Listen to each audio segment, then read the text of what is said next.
Good evening and a very warm welcome to Thai PBS English News Service. I'm Supajon Klinsawan. 2 days after the Sukhumvit bombing, and Thailand is now working very closely with Malaysia in requesting the extradition of the remaining Iranian bomb suspect, while the police commander says that Israeli intelligence is warning of more attacks. Security has been boosted at crowded tourist areas, including international airports across the country. Police General Pong has revealed that Israeli intelligence services has warned the police of more attacks by Middle Eastern armed men on Thai soil. International airports may fall victim. Security has now been beefed up at international airports across the country. Police General Pong said Thais are not the target of the latest round of attacks. The police commander says Israeli diplomats are the target for these armed men, similar to the attacks in India and Georgia. Ehud Barak, Israel's vice prime minister and defense minister, who was earlier scheduled to come to Bangkok, was, according to analysts, the prime target of Valentine's Day bombers.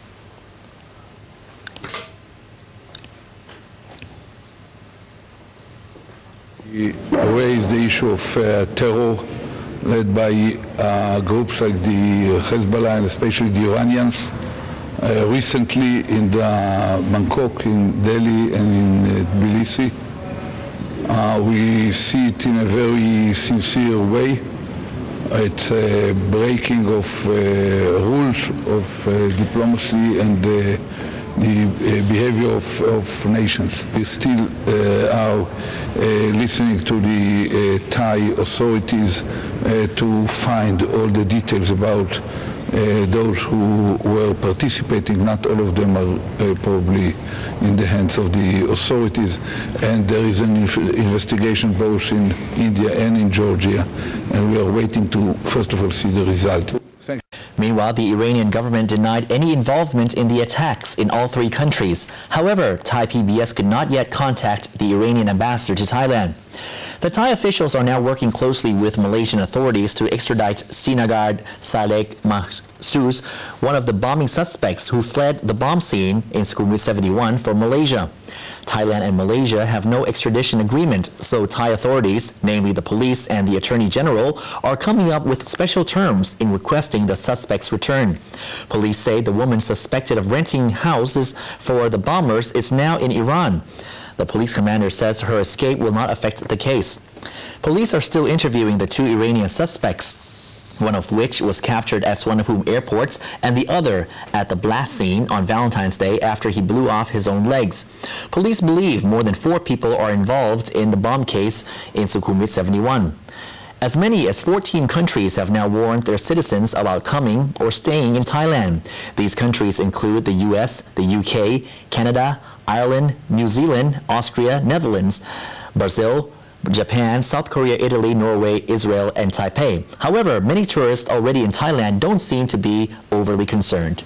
They told me before I had to go that there are some terrorist threats in Bangkok and I should be warned. And I am, and so I try not to be in places with loads of tourists because I heard they want to reach the tourists. But yeah, but overall I feel really safe here. It's great. In fact, I'm going to go as far as saying that you would think in Thailand there wasn't terrorism. Obviously here we're in the Koh San Road, which is a very tourist area for the backpackers. But I think generally, and I've been all over Bangkok in the last few days, you definitely feel very, very safe. I'd say it's one of the safest countries in Southeast Asia. However, the University of Thai Chamber of Commerce believe that the Sukhumvit explosion will have a negative impact on tourist confidence. It expects that the number of tourists will decrease by more than 100,000 during the next 2 months. Assistant Professor Thanawat Ponvichai, Vice President for Research at the University of Thai Chamber of Commerce, or UTCC, said that the UTCC's Economic Forecast Center estimated that the Sukhumvit explosion will have an effect on tourist confidence in Thailand. After many countries posted warnings for its citizens about traveling to Thailand, it is expected that the number of tourists will decrease by around 100 to 200,000 over the next 2 months, meaning a loss of potential foreign income of 20 billion baht. Thanawat also stressed that tourism is the sector that will be affected most, and in turn, this will have an effect on economic growth by about 0.1 to 0.2 of the GDP. The private sector wants the government to further investigate and conclude the situation, as they also asked the government to explain and have public relations efforts on safety and security of tourism, as well as find ways to protect against terrorism in the future. And now moving on, the government now has in hand 1.4 million rai of water retention land from the planned 2 million rai needed to minimize whatever effects will flow from this year's flood. The government is focusing on protecting industrial sites and public communities. Another 960,000 rai of land have been proposed by provinces in the central region for the government to use as water retention areas, which are areas designated to be severely flooded in order to keep other areas dry or less flooded. Another 600,000 rai, or 96,000 hectares of land, is needed to ensure safety from the floods. The Prime Minister was today in Ayutthaya to make sure industrial estates in the Central Plains, which were severely damaged by the 2011 floods, have flood walls to protect themselves. Industry Minister Momrachawong Pongsawat Swadiwat says 7 industrial parks are on their way to building walls 2 meters higher than they were previously. The funding for this project is supported by the Japan International Cooperation Agency, or JICA, and with funds borrowed from the government's savings bank. While a network of waterways are waiting to be linked, the Prime Minister says industrial areas and public communities are top of the government's national protection agenda. Going up north to get some fresh air might be something worth reconsidering, as at least 4 northern provinces of Thailand have some areas which the quality of fresh air is below international standards. Banpot Kantase, director of Chiang Mai's Natural Resources and Environmental Office, is asking locals of Chiang Mai to stop burning garbage, as the quality of air is below standards at some times of the day. Air Quality Guidelines, or AQG, set by the World Health Organization, says particles smaller than 10 microns must not exceed 120 micrograms per cubic meter. Not only areas of Chiang Mai, but also Lamphun, Phrae, and Phayao have breached the quality standards. Officials reveal burning fields prior to the farming season is the main cause of air pollution in the north. Despite the act being illegal, many farmers still burn their paddy fields to clear away pesticides. Today, the price of benzene has been raised in line with the government's domestic energy policy to increase reserves in the National Energy Fund. This, on top of the recent NGV and LPG price flotation, has led to widespread debate regarding the appropriateness of the government's current energy policy. Dr. Runtip Chonapalai spoke with Kun Manoon Siriwan, an energy expert who stressed that the government has to further explain to consumers the reasons for the energy price changes, and they must ensure that the public understand the real situation.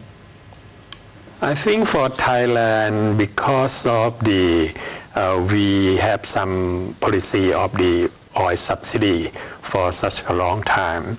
Right now, the government try to restructuring the price, and they don't have any alternative to select, because the oil fund don't have enough money to subsidy the price of the oil anymore. So they have to let the price of oil going up according to the world market.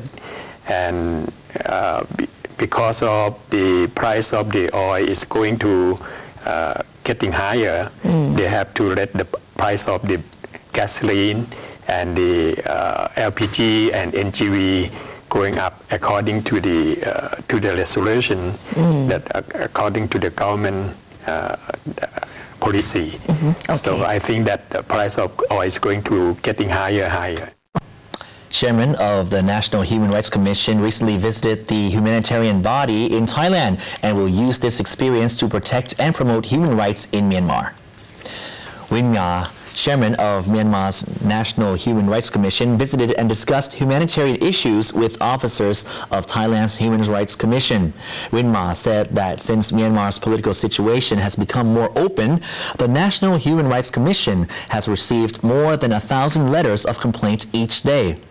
Before, it received only 20 letters a day. Most of the letters are complaining about the rights of ethnic groups, rights of land ownership, and misconduct of government officers. The chairman of Myanmar's National Human Rights Commission will also visit the Human Rights Commission in Indonesia and India. He said that he will take this experience to protect and promote human rights in Myanmar.